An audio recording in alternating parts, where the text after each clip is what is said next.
অস্থির হওয়ার কিছু নাই, আমরা ভাবছি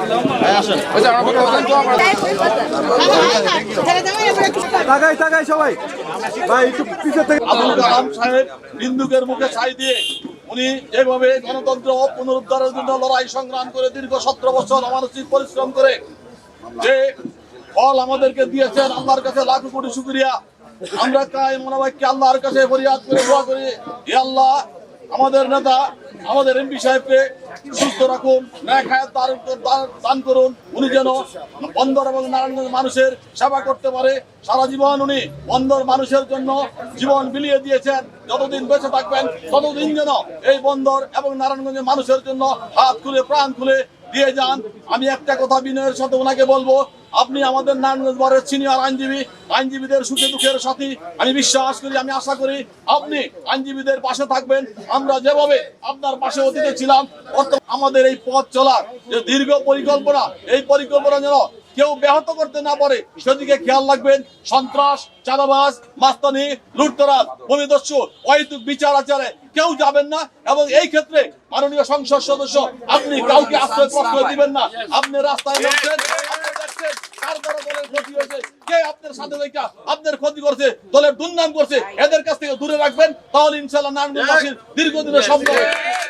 আইনজীবীরা এবার কালাম ভাইয়ের জন্য স্থান ভেদ পাত্র ভুলে গিয়া সবাই আইনজীবী কালাম ভাইয়ের জন্য সবাই নামছেন। অন্যান্য কনস্টিটিউশনের আইনজীবীরাও আমাদের সাথে এই নারায়ণগঞ্জের 5 আসনের জন্য আমাদের সাথে একত্র ঘোষণা করছেন এবং প্রত্যেকেই ওয়ার্ক করছেন আমাদের সাথে। অ্যাডভোকেট আবুল কালাম সাহেব আমাদের বড় ভাই, আমাদের নেতা, আমাদের মুরব্বী। আমরা আবুল কালাম ভাইয়ের সাথে আছি এবং মৃত্যুর আগ পর্যন্ত আমরা নারায়ণগঞ্জ জেলা আইনজীবী সমিতির আমি সভাপতি। আমাকে আপনার এই ভোট দিয়ে নির্বাচিত করছে। আমি আবুল কালাম ভাইকে সর্বোচ্চ সম্মান নারায়ণগঞ্জ বাড়ি দিতে চাই। আমার উপরে আর চাপ নাই, আমি আর কোনো চাপ সহ্য করতে রাজি না। আমি চাই সত্যের পথে আগে যেতে। কালাম ভাই আমাদের পিওর একজন ক্লিন ম্যান এখন এমপি হয়েছে, আমাদের সুনাম বাড়ছে। উনি আমাদের আইনজীবীদের মুরব্বী, উনি আমাদেরকে দেখে আসছে। এখন থেকে নারায়ণগঞ্জ বারের যে কোনো সমস্যায় আমরা কালাম ভাইয়ের কাছে আগে আশ্রয় চাবো এবং উনি আমাদেরকে আশ্রয় দিবেন, আমাদের নিয়ে এগিয়ে যাবেন ইনশাআল্লাহ। নারায়ণগঞ্জ বার আপনার সাথে আছে, নারায়ণগঞ্জ বারের সদস্য আইনজীবী আপনার সাথে আছে। এই রোজার মধ্যে আমরা কালকে একটা মিটিং রাখছি, রোজার মধ্যে আমরা ব্যাপক এবার একটা অনুষ্ঠান করবো। সেখানে আমি আগে অগ্রিম কালাম ভাইয়ের দাওয়াত দিয়ে গেলাম, আরো 3জনকে দেবো এমপিদের। আমরা সমস্ত এমপিদেরকে নিয়ে নারায়ণগঞ্জ বারে একটা গ্র্যান্ড গালা একটা রোজার অনুষ্ঠান করবো। আমি কালাম ভাইয়ের কাছে একটা অনুরোধ করবো, কালাম ভাই আমরা আপনার পিছনে আছি। আইনজীবী একটা বৃহৎ শক্তি আপনার সাথে আছে, আপনার পথ চলার সাথে আমরা চলবো। যেটা নারী শিশু খোরশেদ রহমান সাহেব বলছে, একজন ক্লিন ম্যান। রাষ্ট্রপতি বেগম খালেদা জিয়া একজন সৎ চরিত্রের লোক ছিলেন। আমরা জিয়া রহমানের শরীর, তারেক জিয়ার হাতিয়ার আমরা কোনো ভয় পাই না। আপনি যেহেতু আল্লাহ নির্বাচিত করেছেন, মানুষ যে স্বপ্ন দেখে নারায়ণগঞ্জের মানুষ আপনাকে যেভাবে ভোট দিয়েছে, নির্বাচিত করেছে, আপনি শক্তিশালী হন। আপনার সাথে আমরা আছি। কোনো সন্ত্রাসী, কোনো চাঁদাবাজ, কোনো দুর্নীতিবাজ আপনার সাথে থাকতে যেতে না পারে।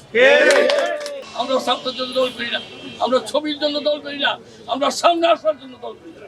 আমরা দল করি জিয়া রহমানের সৈনিক।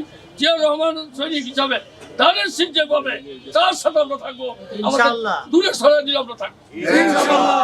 আমি নিজেকে অত্যন্ত গর্বিত বোধ করি, কারণ এই কারণে যে আমি নারায়ণগঞ্জ বার অ্যাসোসিয়েশনের একজন সদস্য। আমি এই দীর্ঘ যে সময়কালের মধ্যে আপনাদের অনেক রকমের পরামর্শ সহযোগিতা মধ্যে আমি আপনাদের সহযোগিতা হয়ে আসছি। এখানে মাননীয় রাষ্ট্রপতি বেগম খালেদা জিয়া আমাদের এসে যে আমানত রেখে গেছেন যে গণতন্ত্রের পুনরুদ্ধার এবং সেটা কার্যকর করার জন্য আজকে আমাদের সামনে একটা বলিষ্ঠ হাত চলে আসছে, যখন তারেক রহমান আমাদের মাননীয় চেয়ারম্যান।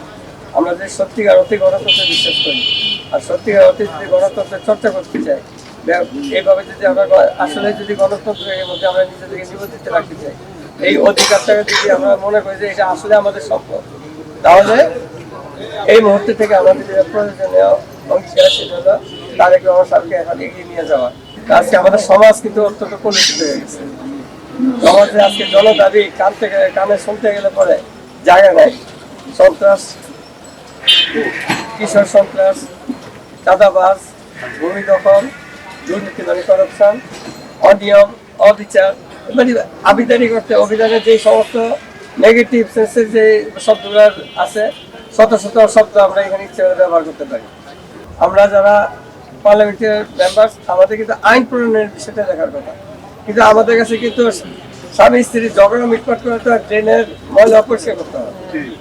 এই যে একটা সাংঘর্ষিক আমাদের একটা অবস্থা আছে, এই অবস্থাটা কিন্তু আমরা আশা করি যে এইবার পার্লামেন্টে গেলে পরে আমরা এটাকে আমরা একটা রুলস অফ প্রসিজার নিয়ে আসতে পারবো, যে না এইভাবে চলতে পারে না। যারা দাবিদার তাদের জানতে হবে যে কোথায় দাবিটা জানাতে হবে, আর আমার কর্তব্য দায়িত্ব কোথায় আছে এটা আমাকে জানতে হবে যে আমি কোথায় থাকবো।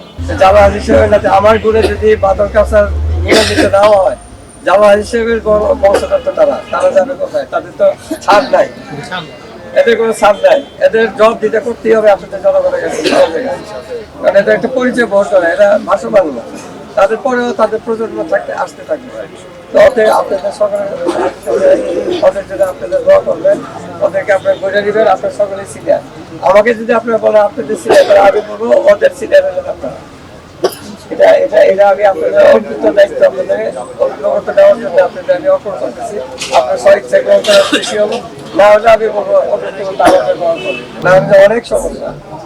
অনেক সমস্যা, এত দীর্ঘ সমস্যা 20 বছর জমে আছে, এটা আসলে পরিষ্কার করাটা যে কত দুরূহ কাজ, এটা সামনের দিন আসলে পরে বুঝতে পারবো যে কত কঠিন। আজকে এই পর্যন্ত আপনাদের দোয়া চাই। আর আমাদের কোনো প্রস্তুতি থেকে আমাদের মধ্যে অনেক বিরক্তি ছিল, আমাদের রাজনৈতিক কারণে আমাদের সংগঠনের ভিতরে অনেক বিভক্তি ছিল। আজকে আমি ঘোষণা দিতে চাই যে আমাদের এই সংগঠন এখন এটার মধ্যে কোনো বিভাজন নেই, আমাদের মধ্যে কোনো বিভাজন নাই। আমি ব্যক্তিগতভাবে কখনো বার পলিটিক্স আপনার দেশে কখনো না করেছে, ভোটার হিসেবে শুধু ভোটটা দিয়ে আসছে আমার দলকে। আমাকে কখনো দেখছেন আপনি থেকে ইনসিস্ট করার জন্য যে এইটা কাজটা করেন, আপনারা এটা করে পারবেন। আমি আমার নীতিতে ঠিক আছি, আমাকে আপনারা নিরপেক্ষভাবে ব্যবহার করতে পারবেন।